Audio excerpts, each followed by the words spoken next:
بسم الله الرحمن الرحيم.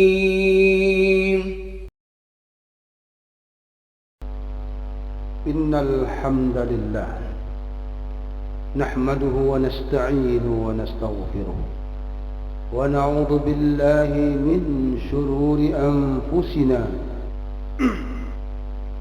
ومن سيئات أعمالنا. من يهده الله فلا مضل له ومن يضلله فلا هادي له. أشهد أن لا إله إلا الله وحده لا شريك له وأشهد أن محمدا عبده ورسوله. اللهم صل وسلم وبارك على حبيبنا وسيدنا ومولانا محمد وعلى آله وأصحابه ومن تبعهم بإحسان إلى يوم الدين. يا أيها الناس أوصيكم ونفسي بالتقوى الله فقد فاز المتقون. كما قال الله تعالى في القرآن الكريم: أعوذ بالله من الشيطان الرجيم.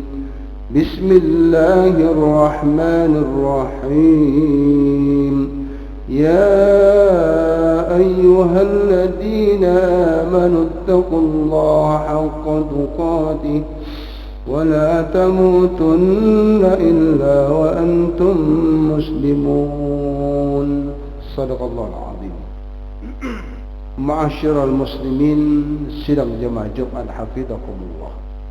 Pertama dan yang paling utama, marilah sama-sama kita memanjatkan rasa puji syukur kita kehadirat Allah Subhanahu wa taala telah memberikan taufik hidayah, kesehatan dan kesempatan sehingga kita hadir di salah satu rumah Allah untuk melaksanakan solat fardu Jumat berjamaah. Sambil kita menunggu waktu solat atau solat berjamaah, kita mendengarkan khutbah niat iktikaf bagi yang belum niat iktikaf, niat talabul ilmi, niat silaturahmi. Mudah-mudahan seluruh amal ibadah kita diterima dan lipat gandakan pahalanya. Amin ya rabbal alamin. Salawat dan salam semoga tetap tercurah kepada baginda Rasulullah sallallahu alaihi wasallam, juga kepada keluarga beliau, para sahabat, para tabi'in, tabi'in ila yaumiddin, dengan ucapan Allahumma salli ala sayyidina Muhammad wa ala alihi wa sahbihi ajma'in. Ucapan salam, assalamu alayka ya Rasulullah. Baiklah, dalam khutbah singkat kita pada kali ini kita akan membacakan 3 ayat di dalam surah Al-Kahfi, yang mana surah Al-Kahfi ini sudah merupakan wirid kita minimal setiap hari ataupun malam Jumat kita baca, dan ternyata di situ banyak kisah-kisah yang sangat memberikan motivasi, memberikan semangat kepada kita. Di antaranya semangat menuntut ilmu Nabi Musa alaihi salam. Karena Allah Subhanahu wa taala menjanjikan, a'udzu billahi minasyaitonir rajim, yarfa'illahu alladhina amanu minkum walladhina utul ilma darajat.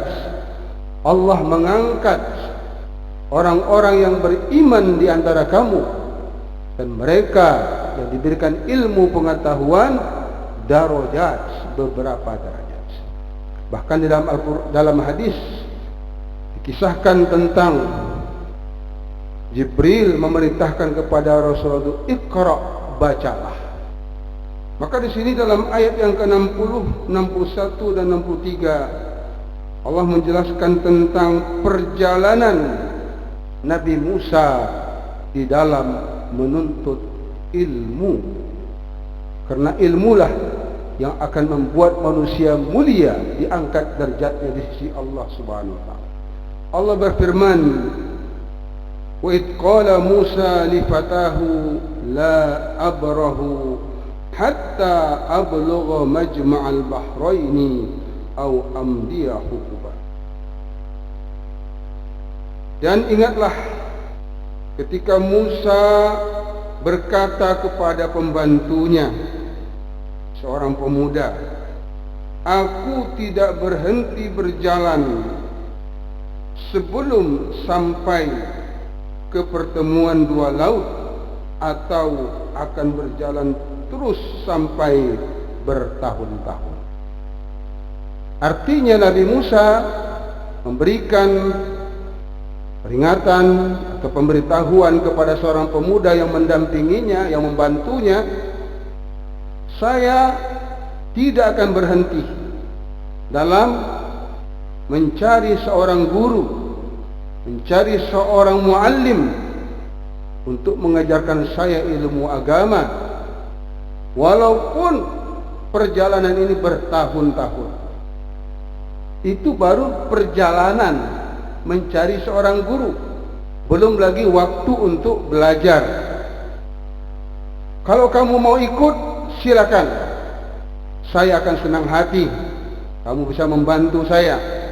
Tapi kalau kamu tidak mau, silakan pulang, tapi saya tetap akan melangkah. Apa pelajaran yang dapat kita ambil di sini? Yaitu pentingnya kita menanamkan semangat menuntut ilmu agama.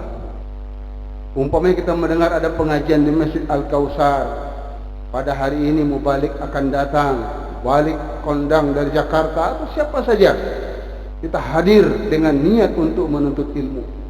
Man salaka tariqan yaltamisu bihi ilman sahalallahu lahu tariqan ilal jannah. Barang siapa yang bergerak, berusaha mencari satu ilmu pengetahuan, mencari majelis-majelis ilmu, Allah akan mudahkan jalan menuju surga baginya. Maka Nabi Musa pun membawa pemuda tadi. Apa kronologi dari kisah ini? Di dalam Sahih Muslim dijelaskan, ketika Nabi Musa memberikan ceramah, memberikan pengajian kepada umatnya, maka di antara umatnya berkata, melihat begitu hebatnya Nabi Musa, begitu dalam ilmunya, sehingga dia bertanya, ya Nabi Allah, wahai Nabi Musa, adakah orang yang lebih alim di permukaan bumi ini daripada kamu? Dan Nabi Musa itu dia nggak tahu, dan dia tahu dia seorang nabi, seorang rasul yang mendapat ilham, mendapat wahyu dari Allah.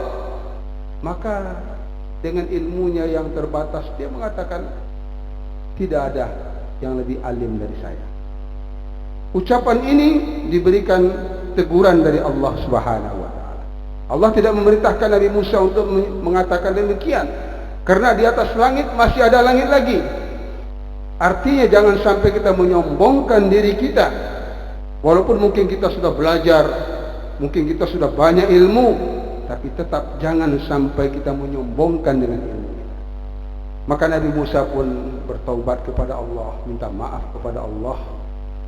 Allah mengatakan, wahai Musa, masih ada lagi di sana seorang hamba yang aku berikan rahmat kepadanya dan aku berikan ilmu laduni.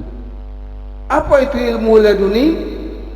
Ilmu laduni yang diberikan Allah secara langsung, ditransfer langsung oleh Allah tanpa melalui jenjang pendidikan, tanpa melalui seorang guru. Ini kepada hamba-hamba Allah yang istimewa seperti Nabi Adam alaihissalam.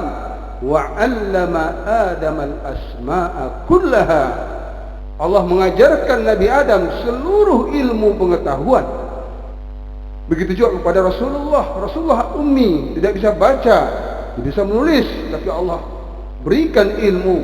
Begitu juga kepada Siti Maryam dan banyak hamba-hamba Allah yang istimewa, diberikan pemberian yang istimewa di ilmu dan adapun kita manusia biasa, kita perlu belajar dengan asbab.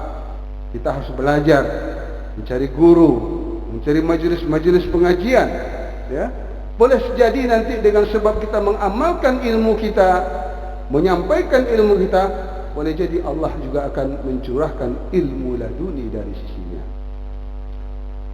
Maka falamma balagha majma'a bainihima nasiya hutahuma fattakhadha sabilahu fil bahri sarab. Maka ketika mereka sampai ke pertemuan dua laut, mereka lupa ikannya, lalu ikan itu melompat mengambil jalannya ke laut. Jadi setelah dalam perjalanan yang begitu jauh dari timur Afrika di Mesir ke barat Afrika di Maroko, ya, Maghribi sekarang, sana tempat pertemuan dua laut menurut salah satu pendapat. Sampai di sana mereka istirahat. Mereka melihat satu batu besar di situ, istirahat tidur di sana. Kemudian mereka melanjutkan lagi perjalanan. Tapi waktu Nabi Musa tidur, pemuda tadi melihat satu yang aneh, ajaib.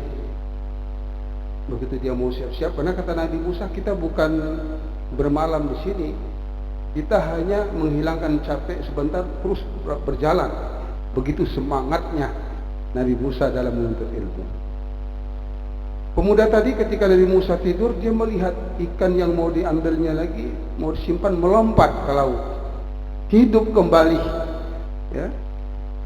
Dan yang anehnya lagi, ketika ikan masuk ke laut tadi beku, dan ikan tadi terus melewati air yang beku tadi sehingga menjadi terowongan tempat lewatnya. Itu beberapa keajaiban yang dia lihat. Ketika Nabi Musa bangun, mari kita melanjutkan perjalanan. Anak tadi tidak, karena dia melihat Nabi Musa begitu semangat, dia nggak sempat menceritakan, dia lupa menceritakan kisah yang aneh atau ajaib tersebut. Terus mereka melanjutkan perjalanan sampai satu hari. Nabi Musa pun merasa lapar. Wahai pemuda, dalam disebutkan, falamma jawaza, ketika mereka sudah melewati batu besar tadi, tempat perkumpulan dua sungai tadi, dua laut tadi, qala li fatah, Nabi Musa pun berkata kepada seorang pemuda, atina ghada'ana. Wahai pemuda, waktunya kita makan siang, kita capek, udah lapar, ya. Bawa kemari makanan kita. Laqad laqina min safarina hadza nasaba. Cukup melelahkan perjalanan kita ini.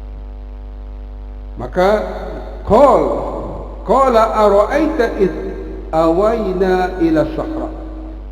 Pemuda tadi minta maaf kepada Nabi Musa. Wahai Nabi Musa, ingat enggak tadi kita ketika istirahat di batu besar itu? Fa inni nasitu al-huda. Saya lupa menceritakan keadaan makanan kita. Ya, ikan yang akan kita makan itu saya lupa menceritakannya. Wa ma ansanihu illa syaitan an adhkura. Tiada yang melupakan saya kecuali syaitan yang melupakan saya. Jadi kalau kita sering lupa, perbanyaklah isti'azah min Allah, ya. Dan juga Nabi Musa tidak menceritakan kepada pemuda tadi, kalau kamu melihat nanti ikan itu melompat atau lari, itulah tempat yang kita cari. Lupa dia.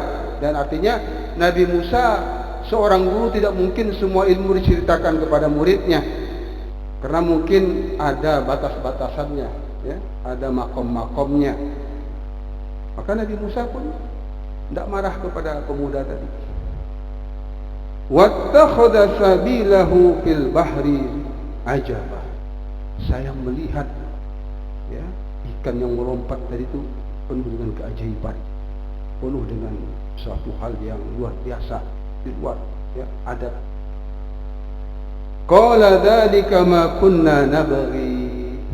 Nabi Musa pun berbicara kepada pemuda tadi, itulah yang kita cari. Saya mau mencari kapan ikan itu melompat. Tapi karena Nabi Musa enggak menceritakan kepada dia, kalau gitu kita kembali lagi. Sudah satu hari perjalanan, mereka kembali lagi. Fartadda ala atharihima qasasa. maka mereka pun kembali ke tempat tersebut, ya. Begitu jauh perjalanan, tapi banyak lagi kisah-kisah selanjutnya. Dia bagaimana bertemu dengan Nabi Khidir nanti, apa syarat-syaratnya, kemudian apa yang dipelajari Nabi Musa, itu di ayat-ayat selanjutnya akan dijelaskan. Kita lihat, ya, kita baca. Ternyata ilmu yang paling utama di sini ilmu mentauhidkan Allah Subhanahu wa taala, melihat kekuasaan Allah, innallaha ala kulli syai'in qadir, supaya datang keagungan dan kebesaran Allah di dalam hati kita, sehingga kita cinta kepada Allah, rindu kepada Allah, nikmat di dalam beribadah, karena yang kita sembah adalah zat yang sangat mulia, yang paling sempurna dan berkuasa di atas segala sesuatu. Inilah di antara kandungan kecil terkandung dalam surah Al-Kahfi yang selalu kita amalkan, yang selalu kita baca. Rasul mengatakan, barang siapa yang membaca surah Kahfi di malam Jumat atau dari Jumat, maka Allah akan selamatkan dari fitnah Al-Masih Ad-Dajjal. Mudah-mudahan kita termasuk hamba-hamba yang diselamatkan Allah di dunia dan akhirat. Barakallahu li wa lakum fil Qur'anil Karim, wa nafa'ani wa iyyakum bima fihi minal ayati wa dzikril hakim. Innahu huwas samiul alim. Udullaha wa antum muqinuna bil ijabah.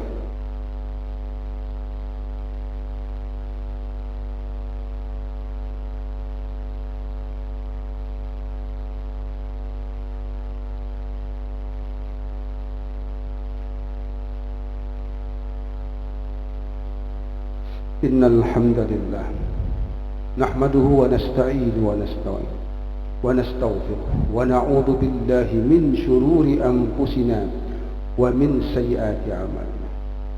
May yahdihillahu fala mudilla lahu wa may yudlilhu fala hadiya lahu. Asyhadu an la ilaha illallah wahdahu la syarika lahu wa asyhadu anna Muhammadan abduhu wa rasuluh. Allahumma salli wa sallim wa barik ala habibina wa sayyidina wa maulana Muhammadin wa ala alihi wa ashabihi wa man tabi'ahum bi ihsanin ila yaumiddin. Ya ayyuhan nas, usikum wa nafsi bittaqwallah faqad fazal muttaqun. Kama qala Allah ta'ala fil Qur'anil Karim, أعوذ بالله من الشيطان الرجيم بسم الله الرحمن الرحيم يا أيها الذين آمنوا اتقوا الله حق تقاته ولا تموتن إلا وأنتم مسلمون إن الله وملائكته يصلون على النبي يا أيها الذين آمنوا صلوا عليه وسلموا تسليما. اللهم صل على محمد وعلى آل محمد كما صليت على إبراهيم وعلى آل إبراهيم وبارك على محمد وعلى آل محمد كما باركت على إبراهيم وعلى آل إبراهيم في العالمين إنك حميد مجيد. اللهم اغفر للمسلمين والمسلمات والمؤمنين والمؤمنات الأحياء منهم والأموات إنك سميع قريب مجيب دعوات. آمين يا قاضي الحاجات. اللهم انصرنا فإنك خير الناصرين. اللهم انصر إخواننا في فلسطين. اللهم انصر إخواننا في فلسطين. اللهم انصر إخواننا في كل مكان يا رب العالمين. اللهم عافنا من كل بلاء الدنيا وبلاء الآخرة وشر الدنيا وشر الآخرة. ربنا آتنا في الدنيا حسنة وفي الآخرة حسنة وقنا عذاب النار. عباد الله، إن الله يأمر بالعدل والإحسان وإيتاء ذي القربى وينهى عن الفحشاء والمنكر والبغي يعظكم لعلكم تذكرون. اذكروا الله يذكركم وأقيموا الصلاة.